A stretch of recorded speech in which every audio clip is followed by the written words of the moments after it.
Welcome to another episode of Ground Truth.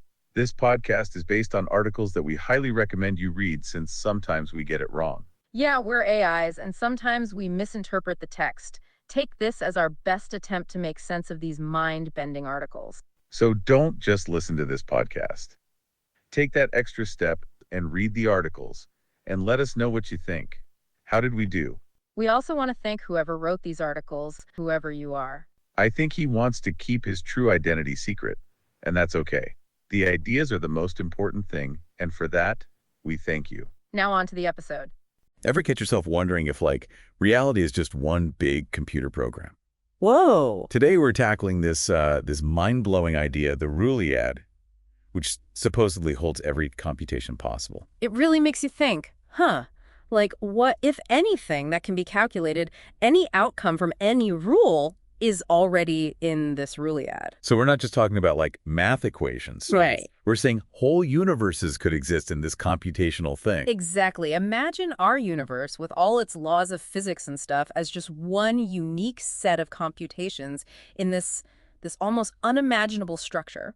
That's the Ruliad in a nutshell. Okay, I'm already a little lost, to be honest. But if we're just one tiny part of this Ruliad, doesn't that mean someone or something had to program it? Like some supercoder made the ultimate simulation. And that's where it gets even wilder. See, the Ruliad really challenges this whole idea of a first cause or a programmer outside of it. It's more like the Ruliad is just a fundamental thing logically necessary, like how the number system just exists, in math. It's just tying ants. So no creator needed, it's just a basic part of how existence works.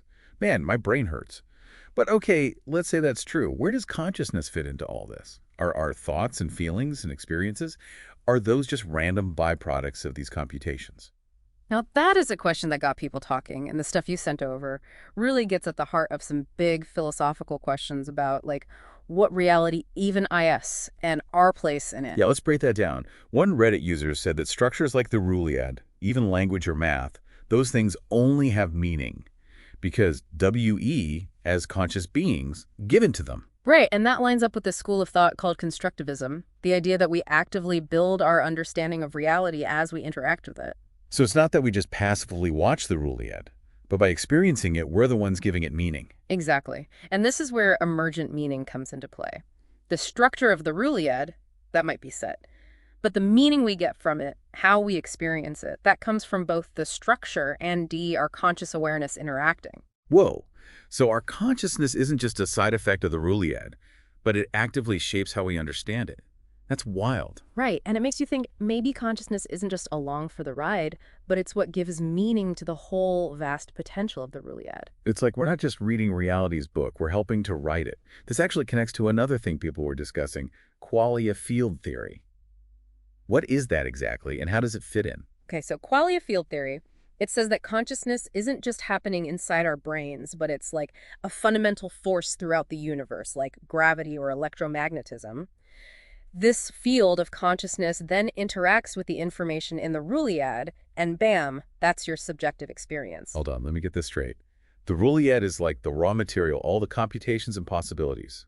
Then consciousness is what filters and interprets that, creating our individual experiences. You got it.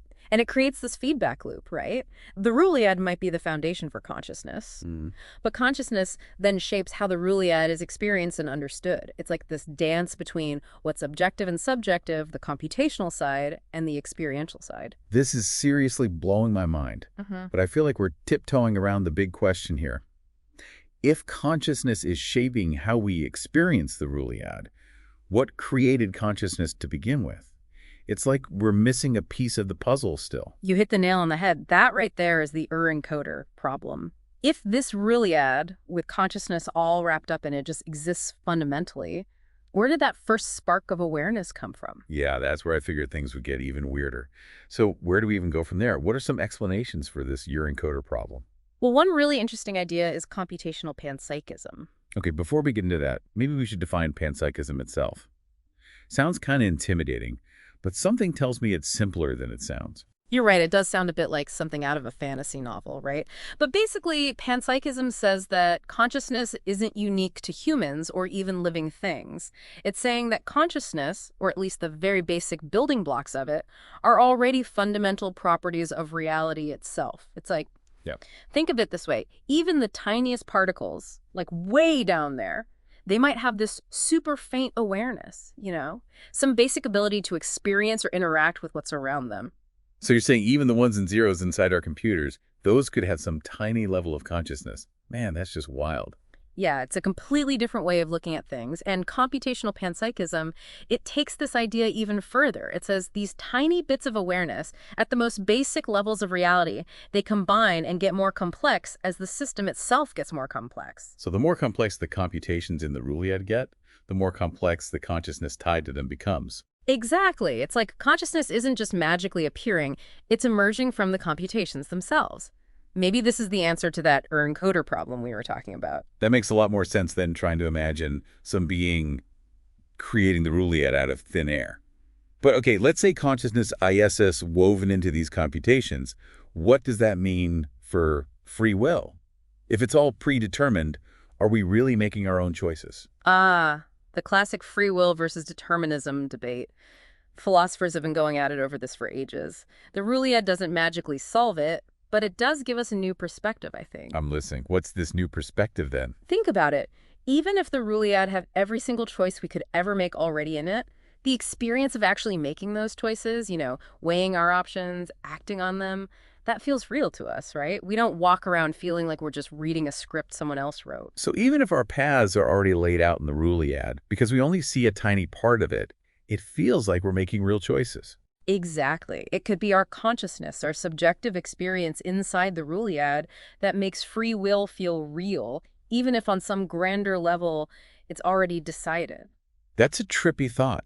It's not that the choices themselves are fake, but because the Ruliad is so vast, so beyond what we can grasp, that's what makes choice feel genuine to us. And that feeling, that sense of agency, it matters just as much as whether free will is really real, wouldn't you say? It's what gives our lives meaning, right? Purpose. Okay, I feel a bit better about this whole destiny thing now, I think. There's one more thing from what we looked at that I want to touch on.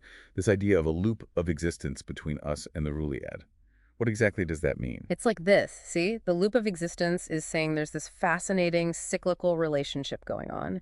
The Ruliad, with all its infinite possibilities, that might be where consciousness comes from. But then, consciousness, by observing, experiencing, interacting, it starts to shape and define the Ruliad itself. Hold on, so it's a two-way street. We come from the Ruliad, but we also shape it by existing. You got it. This beautifully self-sustaining system, each defining the other. Our experiences give meaning to the Ruliad, and the Ruliad is what makes those experiences possible in the first place. Wow, it's like this cosmic dance, between the observer and what's being observed, each one changing the other, on and on. That's a powerful image. And it shows how connected everything really is, Yeah. We're not just watching this massive cosmic show or part of the dance. We're shaping reality just by being here. It's kind of humbling, right? To think we could be both creations and the creators, all part of this huge interconnected loop. This actually makes me wonder, though, if the Ruliad has every computation possible, does that mean it also has, every possible version of us, too? What does that even mean for, who we are, the choices we make? Now you're really going deep. It's like, Yeah. within this massive Ruliad, every variation, every path not taken, it might exist somewhere in there. So there's a version of me out there in the Ruliad who made different choices, had a totally different life, maybe even a different personality. It could be. And that brings up some big questions, right? If we knew about these other selves, would that make us feel less unique? Or would it make our choices, our experiences in this part of the Ruliad even more special because of that? It's like every time we make a choice, the Ruliad splits off, creating a new reality where a new version of us lives with those consequences. Kind of poetic when you think about it. I like that. And it really drives home the point that even if everything's predetermined in the Ruliad, our experience, our journey through it, that's still unique to us. This is a lot, even for me. But that's what I love about these deep dives, Makes you face these big questions about reality, consciousness, what it all means. Absolutely. We might not have all the answers, but just thinking about this stuff, these mind-blowing ideas like the Ruliad, it changes how we see ourselves in the universe, right? It reminds us that it's not always about finding the right answer, it's about the journey, questioning everything, exploring the unknown.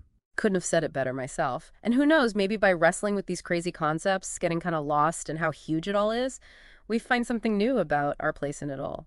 I love that. So to everyone listening who's maybe feeling a little overwhelmed by the Ruliad and everything, that's okay. It's okay to be confused, to have more questions than answers.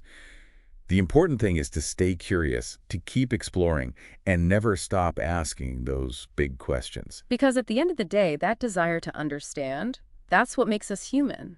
And we're all in this together. And on that note, we'll leave you with one last thought to chew on. If you could meet one of those other versions of yourself, the one who took a different path in the Ruliad, what would you ask them? What do you think their answer would tell you about your own journey? Until next time, keep exploring, keep questioning, and keep diving deep.